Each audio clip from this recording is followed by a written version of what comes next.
बिस्मिल्लाहिर्रहमानिर्रहीम। अस्सलाम वालेकुम students, I hope you are well. बेटा, जैसे कि आपको मालूम है कि हमने हुकूकुल इबाद का चैप्टर स्टार्ट किया था, उसका आज हमने थर्ड क्वेश्चन करना है। तो सबसे पहले होगा मसवात का मफ़हूम। मसवात के लुग़वी और इस्लाही माना आएंगे इसके अंदर। मसवात के लुग़वी माना, जो मसवात वर्ड है वो सवा से निकला है, जिसके लफ्ज़ी माना बराबरी, अदल और तवाज़ुन के हैं। उसके बाद है मसवात के इस्लाही माना। तो इस्लाम में मसवात से मुराद ये सोच रखना है कि बहसियत इंसान हम सब बराबर हैं। ये सब आदम की औलाद हैं और सबके हकूक़ भी बराबर हैं। किसी को भी रंग, नस्ल, वतन, ज़ुबान की बिना पर कोई भी तमीज़ हासिल नहीं है। और ना ही कोई शख्स किसी से ना तो बढ़तर है ना ही कमतर है, बल्कि सबका अगर किसी को सुपीरियरिटी हासिल है तो सिर्फ तकवा की बुनियाद पर। ठीक है, यानी किसी को भी अगर कोई फजीलत हासिल है तो वो सिर्फ़ और सिर्फ किसकी बुनियाद पर है? तकवा की बुनियाद पर। उसके बाद है मसवात अज़र कुरान। तो सूरह अल हुजरात की वर्स नंबर 13 के अंदर अल्लाह रब्बुल इज़्ज़त ने इरशाद फरमाया, ए लोगो, बेशक हमने तुम्हें एक मर्द और एक औरत से पैदा किया और तुम्हारे ख़ानदान और कबीले बना दिए ताकि तुम आपस की पहचान कर सको। बेशक अल्लाह के नज़दीक तुम में सबसे ज़्यादा इज़्ज़त वाला वो है जो तुम में सबसे ज़्यादा परहेज़गार है। ठीक है, उसके बाद है मसवात अज़र हदीस है। नबी करीम सल्लल्लाहु अलैहि वसल्लम ने इरशाद फरमाया, तुम सब आदम की औलाद हो और आदम अलैहिस्सलाम मट्टी से बनाए गए। एक और जगह इरशाद फरमाया, ए लोगो, मतलब जो खुतबा हिज्जतुल विदा के मौका पर आपसे सबने इरशाद फरमाया था, ए लोगो, तुम सबका परवरदिगार एक है और तुम सबका बाप एक ही है। बस कोई फजीलत नहीं है अरबी को अजमी पर और अजमी को अरबी पर, सुर्ख को काले पर और काले को सुर्ख पर, सिर्फ तकवा सिवाय तकवा के। ठीक है, उसके बाद है आपकी जो हेडिंग नंबर 4 है, उसवाए हसना से मसवात की अमली मिसालें।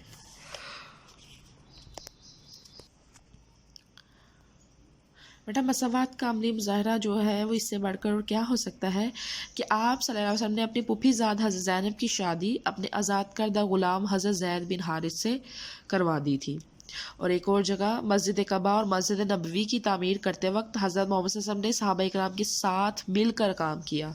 इस तरह ग़ज़वा खंदक के मौका पर भी आप सल्लल्लाहु अलैहि वसल्लम ने आम मुसलमानों के साथ खंदक खोदने का काम किया। ठीक है, उसके बाद है मसवात की, ये तो 3 मिसालें थी, practical examples of peace be upon him. उसके बाद है मसवात की इकसाम है। सबसे पहली है मजलिसी मुशावरत, मजलिसी मसवात। तो मजलिसी मसवात से मुराद ये है कि हुज़ूर अकरम सल्लल्लाहु अलैहि वसल्लम ने अपने बैठने के लिए अलग चबूतरा नहीं बना रखा था, बल्कि सबके साथ आम चटाई पर ही बैठते थे।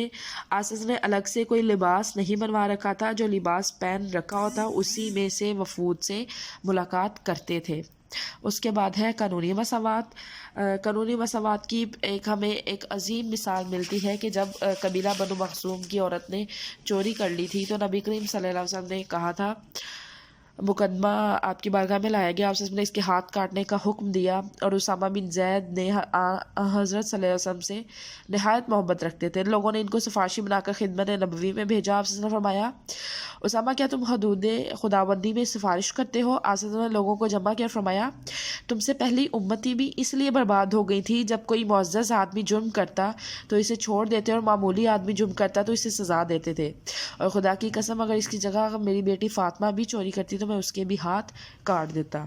यानी कि हमें एक ग्रेट एग्जाम्पल मिलती है कानूनी मसवात की नबी करीम सल्लल्लाहु अलैहि वसल्लम की ज़िंदगी से। उसके बाद है मौशरती मसवात।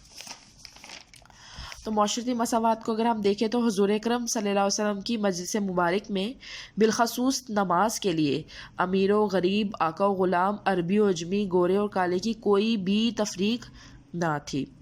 उसके बाद है मौशरी मसवात। मौशरे के तमाम अफराद को ज़रूरियात ज़िंदगी के हसूल के लिए यकसा हकूक़ और सहूलियात हासिल थी। ठीक है, मसलन रोटी, कपड़ा और मकान जैसी ज़रूरत के हसूल के लिए हर एक को यकसा मौक़े मैसर थे। उसके बाद है इम्तियाज़ात का ख़ात्मा। آپ کی جو ہیڈنگ نمبر 6 ہے. آپ صلی اللہ علیہ وسلم نے خاندانی اور قبائلی فخر کو مٹا دیا، ذات پات اور رنگ و نسل کے تمام امتیازات کو ختم کر دیا. آپ صلی اللہ علیہ وسلم کے نزدیک سلمان فارسی، بلال حبشی اور صہیب رومی کی قدر و منزلت قریش کے معززین سے کم نہ تھی.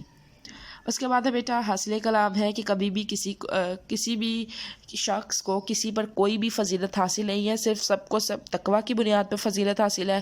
جو جتنا تقوی ہوگا، جتنا پرہیزگار کا حامل ہوگا، جتنا اللہ کے قریب ہوگا، اس کی فضیلت اتنی زیادہ ہوگی، نہ کہ ہم اس کی فضیلت رنگ، نسل یا دولت کی بنا پر کریں گے. ٹھیک ہے.